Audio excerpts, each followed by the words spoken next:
What products should you use in an Airbnb to make it smell so good? Hi, I'm Lindsay. I'm a real estate broker, investor, home renovator, and Airbnb operator in upstate New York. I'm basically all things home. So usually when people come into my Airbnbs though, I do get very good feedback that it looks really clean as well as smelling very clean. So I'm going to share what products I use and why I like them.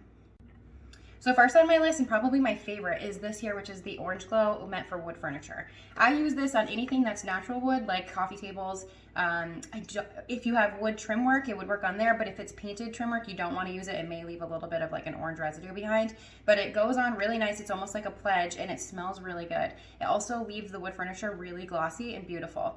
I did use this on my hardwood floors one time, and it made the floors really slick, so you're not going to want to do that, but the smell of this makes people walk in the front door, and it's so nice. So next on the list, this one's not anything crazy. It's just the Mr. Clean multi-surface. So I use this one on countertops. I use it in the bathroom, on the countertops in there, as well as in the shower, and with like a green scrubby. It works really well. And I use it on the upstairs and the furniture, like the bedside tables and the dressers up there. This one also smells good, and it wipes really clean, and everything it doesn't leave any residues at all. So this one is a really nice multi-surface for everything except the natural woodwork.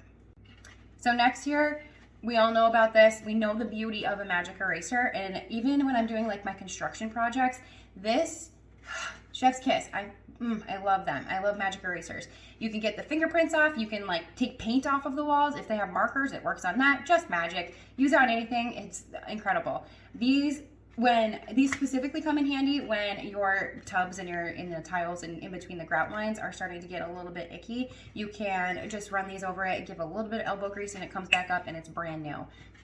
Literally, love these. And last but not least, hitting the floors, the Swiffer wet mop cloths are so nice. These are, obviously you use them on a regular just Swiffer when you're done sweeping, and this is in the Gain Sense. And I will use this in conjunction with the spray that goes inside the wet mops as well. And sometimes I mix up the scents between those two. That way you're kind of getting a double doozy of the flavor deliciousness. Both of them obviously smell so good. They work so good too. And then recently I've been really into, I'll post a picture of this one. It's at my actual house, is a Bissell steam mop. That's next level. Like if you have wood floors, or even if you have tiles, it hits it in a different level it brings up all of the dirt, and it's a whole new level of clean. And I use it in my house, and I have 2 dogs, and you just have to sweep and then just use that steamer, and it makes your floors look brand new. Love that. I'm constantly posting new information about real estate stuff and home improvement things and Airbnb stuff. So if you found this helpful, make sure to give me a follow.